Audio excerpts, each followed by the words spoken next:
Sri Gurubhyo Namaha Harihi Om. So, welcome to our next episode in our complete reading of Srimad Ramayana.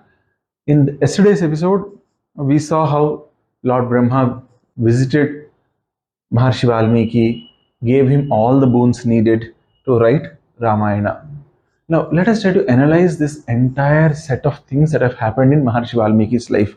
Now, this man was destined to read Vedas, but that did not happen. Then he becomes a thief. He does a lot of things. He does robbery. He does this. He does that. A lot of stuff is done.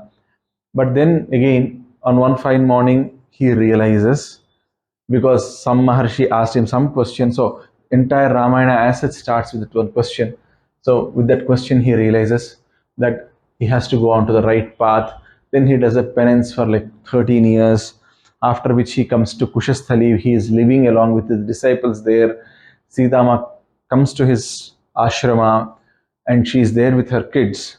Now, Bhagavan, the Supreme Lord, Bhagavan, Valmiki, he is trying to test Valmiki. I mean, it's not just Valmiki who is tested. Every one of us would get tested in our lives. And once we pass those tests, great things happen to us and great things happen, or we end up becoming the mediums for great things happening in the world.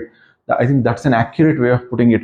Now, what happened with Valmiki? So the story of Ramayana was told to Valmiki, and once that story was told, he was so much in the awe of it. He was so much in the awe of the good qualities of Sri Ramachandra. See, for example, he went to the same river, he saw the same water, and he uttered something which he uttered never before, right? He said, Akardamam Tirtham Bharadvajanisam. He's saying, see, Ramaniyaha Prasannam Bhu Sanmanushya Manoyadha. So he was saying, a good man's heart, a good man's mind, it's always clean, and that's getting reflected in this water. So that's the impact of Sri Ramachandra's gunas on him. Okay, not just that. Now, see, Sri Ramachandra was Sarvabhuta Hite Ratah, right? Now, see, as I told before, he was walking in a forest, there was a bird that was shot, and immediately Valmiki was like, Arey, why did that bird get killed? On the other hand, he would have known that on a daily basis those things happen in the forest. But no, today his heart responded in a different way, right? That's the impact of Sri Ramachandra's Charitra, that's the impact of Srimad Ramayana. That's the impact that should come into our hearts also. If you are reading Sri Ramayana and you are seeing somebody getting hurt, a prani getting hurt, your heart should weep. That's the indirect message that we are all getting from this. Now, since his heart responded like that, and he was not just able to come out of that, his heart constantly thinking about the male bird died, the female bird was crying, and that was constantly playing on his mind. That Sarva Bhuta Hite Rata quality of Sri Ramachandra, Valmiki Maharshi was imbibing into himself. And that's when the forces of the nature, Brahmadeva decided that yes, this man is now becoming the Adhikari. He has all the qualities to write Sri Ramayana. Hence, I will give him the boon so that he can write Sri Ramayana. Similarly, in our lives, my dear friends, when we endure toughness and when we imbibe good qualities into our hearts, and when we bring it into our actions, then we would become adhikari to do something, and God would make us a tool for any good thing that He wants to do on this earth. So that's one very, very important lesson that we need to learn from the story that we have seen till now. Okay. Now Valmiki Maharshi became extremely happy for all the boons, and then he began to write Srimad Ramayana. He sat down to write it. Tasya Sishyasa Sarve Jaguslokam Punah Muhur Muhu Priyamanaha Prahuscha Bhrusa Vismitaha. So Valmiki and all the Sishyas, all the disciples, they became extremely happy, and they were reading that Mangalacharana Shloka Manishada Pratishthantam Shastri Samaha. They were reading it many a times. Okay. And from then, Maharshi Valmiki said, I will write the entire Ramayana not in a prose manner but in a poetic manner using shlokas. Okay. And then he started writing it. Tadupakata Samasa Samdhiyogam सुममधुरोपनतार्धवाक्यबद्धं तार्धवाक्यबद्धं रघुवरचरितं मुनिप्रणीतं दशशिरसश्च वधं निसामयध्वम्. So Valmiki Maharshi wrote a Ramacharita. Okay, he used language constructs like samasas, which are not too long. Those sandhi, the sandhi, which is very common in Indian languages, you have a sandhi and a samasa in Telugu language, in not just Telugu, in all Indian languages. Those sandhis were very, very shravya to the ears. The Shabda Vyutpatti was very, very good. Okay, all the lines, they were very, very sweet to the ears, and they had profound meanings. Okay, like that he wrote the entire Ramayana. How did he write the entire Ramayana? He used to do the Achamana, close his eyes. He used to see SriRama marrying Sita Ma. He used to see SriRama going to the forest. He would see SriRama making friends with Sugriva. He would see SriRama, everything that Sri Ramachandra did. He would see SriRama crossing the ocean. He would see SriRama fighting. All that he wrote. Okay, and he slowly started completing the whole book. Okay, he wrote this entire book in 24,000 shlokas. So chaturvimsat sahasrani slokanam uktavan rishihi tadha sargasatan pancha shatkandani tadhottaram. Right? So how did he write it? He wrote it in terms of initially 6 kandas. Shatkandas he wrote, and then Uttarakanda he later added to it, because Uttarakanda story is still happening. So so first he wrote 6. So that's why in the sloka they were saying Shatkandani Tadhottaram. Then Uttarakanda came. So then he wrote the 7th Kanda also. Okay, and then now how are these 7 kandas divided into 24,000 slokas were put in 7 kandas, and each kanda now had sargas. Now entire Ramayana there are 600 sargas. Okay, and then he was now thinking, whom do I train this? I mean, whom do I give this book to, and whom do I train on, so that they can go to every village and speak Ramakatha. Then he saw Kushalavas, and those Kushalavas, all of a sudden they came and touched his feet.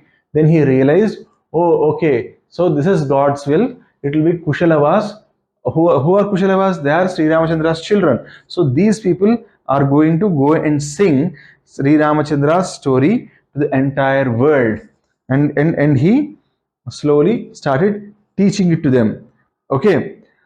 सतु मेधाविनौ दृष्ट्वा वेदेषु परिनिष्ठितौ वेदोपब्रह्मणार्थाय तावग्राहयत प्रभुः. Okay, Ramayana is also called as Vedopabramhana, means something that also increases the strength of Vedas. That's Vedopabramhana. So Valmiki Maharshi now looked at those 2 kids, Kusha and Lava, and they were very, very intelligent. So he gave his Ramayana, he told the Ramayana to both of them. Okay, then he said, like, this is what Valmiki Maharshi said: Kavyam Ramayanam Kritsnam Sitayas Charitam Mahat Paulastyavasamityeva Chakara Charitavrataha. So he's saying Kavyam Ramayanam Kritsnam. Okay, so he's saying this is Ramayana, this story, this not story, this itihasa. Itihasa means itihasam, means this happened that way. So this itihasa that has happened, I wrote it, but now there should be a name that needs to be given to it. So I am giving this book 3 names. The first one is Kavyam Ramayanam Kritsnam. Ramayana means Rama's walk. That was one name for the book. The second name was Sitayah Charitam Mahat. So it's also called as Sita's great story, or Sita's great Charitra, Sita's great history. Okay, Sitayas Charitam Mahat Paulasthya Vadhamityeva. The third name that he gave is the killing of Paulastya. Paulastya is a person who becomes the grandson of Pulastya. They call him Paulastya. So Who is Paulasya? It's Ravanasura. So the death of Paulasya, death of Ravanasura are the three names that he gave to this book. He taught them, and then Pathye Geye Cha Madhuram Pramanai Stribhinirvitam Jatibis Saptabir Dattam Tantrilaya Samanvitam रसै श्रृंगार कारुण्य हास्य वीर भयानकैः रौद्रादिभिश्च संयुक्तं काव्यमेतद् गायताम् तौ तु गान्धर्व तत्त्वज्ञौ मूर्छना स्थानकोविदौ भ्रातरौ स्वर संपन्नौ गन्धर्वाव्यरूपिणौ रूपलक्षण संपन्नौ मधुरस्वर भाषिणौ बिम्बादिवोद्धृता बिम्बौ रामदेहात्तथापरौ. So he is saying he taught them that, and now Kushalavas, they learned this, and they were happily singing Ramayana in a wonderful way. That's what all these shlokas were saying. Okay, and their singing, their voice, it was so melodious that everybody who was listening to Ramayana, they became so happy, and everybody started. They first sang Ramayana in front of the disciples of Rishi Valmiki. All those people became so happy. They start, and all of them, whatever they had, they came and gave as gifts to Kusha and Lava. And now Kusha and Lava, they started moving out to village after village. After receiving all these gifts and all, they thought they would go out, and they were doing this katha in every place, right? And one day they went to Ayodhya, and they were doing this the Rama katha there. All of a sudden, some people realized that these are wonderful singers who are singing Ramayana, right? And they went and told Sri Ramachandra about it, and Sri Ramachandra actually ends up seeing them, and he takes them inside the palace. He doesn't know right now that they are his children. Remember, it's Mahavishnu who is in Sri Rama avatar. He is behaving more like a human, so he does not use any divinity here in this avatara. And as he does not use any divinity, he is not recognizing that they are his own sons. So he invites them to his palace, and he says, now whatever you are singing till now, sing it again. And then Kusha and Lava are extremely happy, and they started singing Sri Ramayana in raga called Marga and Deshi. There are two great singing styles. One is called Marga style, and the other is Deshi style. And they were using both the styles to sing Sri Ramachandra's story in front of Sri Ramachandra. Now, what did they sing? That's Ramayana. And now, from the next episode, we'll start listening to that wonderful singing of Kusha and Lava. Om Sarve Bhavantu Sukhinah, Sarve Santu Niramayah, Sarve Bhadrani Pasyantu, Ma Kaschid Dukkha Bhag Bhavet. Jai Shri Ram.